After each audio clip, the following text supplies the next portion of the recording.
Saudara, pengusaha Surya Darmadi adalah pemecah rekor kasus korupsi dengan kerugian paling tinggi di Indonesia. KPK tetapkan Hakim Agung Sudrajat Dimyanti tersangka kasus suap. Rektor Universitas Udayana I. Nyoman Gede Antara ditetapkan sebagai tersangka kasus korupsi sumbangan pengembangan institusi. Pemirsa, Rosario de Marshall alias Hercules memenuhi panggilan KPK tadi pagi. Negara Indonesia adalah negara yang sangat kaya, mulai dari sumber daya alamnya yaitu emas, batu bara, gas alam, hutan hujan tropis yang sangat luas, serta kekayaan biota bawah laut yang sangat melimpah. Lalu, kenapa di negara ini masih tinggi sekali angka kemiskinan, yaitu mencapai 9,57% atau setara dengan 26,36 juta jiwa yang menderita kemiskinan? Jawabannya adalah korupsi. Data CPW tahun 2022 menyatakan terdapat 597 kasus korupsi yang terdiri dari 1.396 tersangka yang berbuntut merugikan negara sebanyak 42,727 triliun rupiah, di mana kasus korupsi tersebut terdiri dari kasus suap sebanyak 637 miliar, pungutan liar sebanyak 11,9 miliar, dan pencucian uang sebanyak 955 miliar. Korupsi adalah bentuk keserakahan para petinggi-petinggi di negeri ini.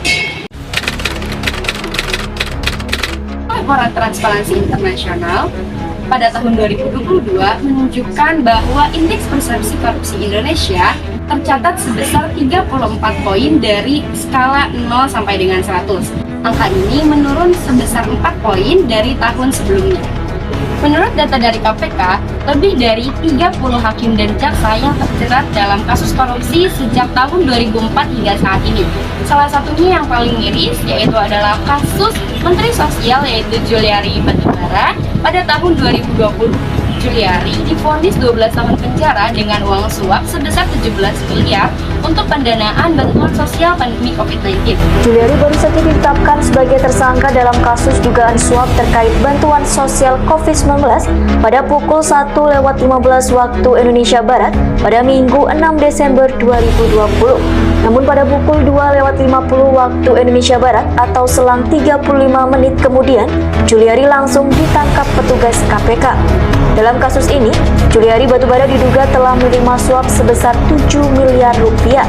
Sebelum tersandung kasus korupsi bantuan sosial COVID-19, Juliari pernah berbicara soal solusi untuk mencegah korupsi. Hal tersebut disampaikan di kantornya Jalan Salemba Raya, Jakarta Pusat pada Selasa 7 Desember 2019. Menurut Juliari Batubara, pencegahan korupsi paling efektif adalah dengan pendekatan humanis. Kemudian memberi peringatan kepada para bawahannya dampak buruk perbuatan korupsi selain akan dipermalukan secara masif bila tertangkap hingga membuat negara sulit berkembang. Sejumlah uang 17 miliar ini adalah jumlah yang besar, yang pastinya uang ini akan sangat berguna jika digunakan untuk keperluan publik. Padahal banyak sekali masyarakat di Indonesia yang bergantung kepada Menteri Sosial untuk mensejahterakan mereka. Itu semacam ini yang menjadi penyebab kemiskinan di Indonesia semakin parah. Jika sudah begini, keadilan hanyalah tinggal mimpi.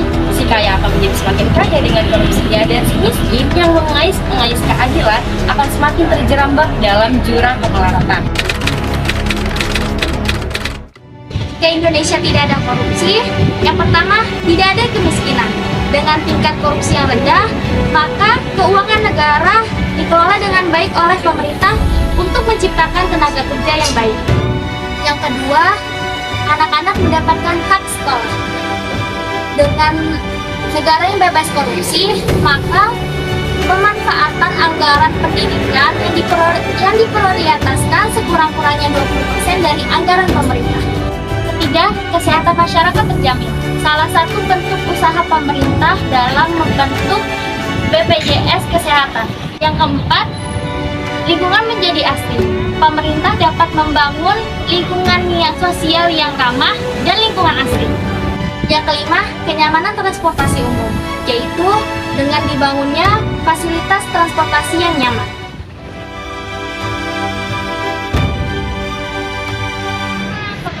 Pemberantasan korupsi tidak hanya dilakukan oleh KPK saja, aja loh.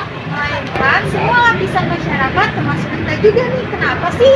Karena pemberantasan korupsi harus dilakukan untuk mewujudkan kepentingan bersama, dan juga untuk cita-cita kemerdekaan seluruh anak bangsa. Dan itu, mari mewujudkan cita-cita kemerdekaan dengan semangat melawan korupsi.